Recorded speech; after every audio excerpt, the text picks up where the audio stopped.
Welcome back to the channel. Today, we're going to show you how to enable the speed limit display in the Waze app on your smartphone. This is a useful feature that helps you stay aware of the current speed limit on any road, making your driving experience safer and more informed. First, open the Waze app on your phone. Next, look at the top left corner of the screen and tap on three horizontal lines.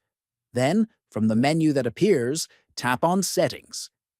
After that, find an option called Map Display. Tap on it. Now, scroll down until you find Section Speedometer.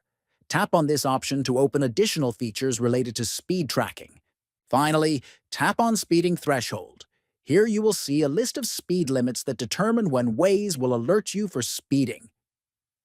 Choose the speed threshold that you prefer according to your driving needs.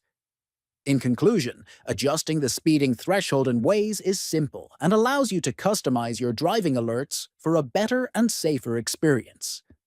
Follow these steps anytime you want to change your speed alert settings. Thanks for watching.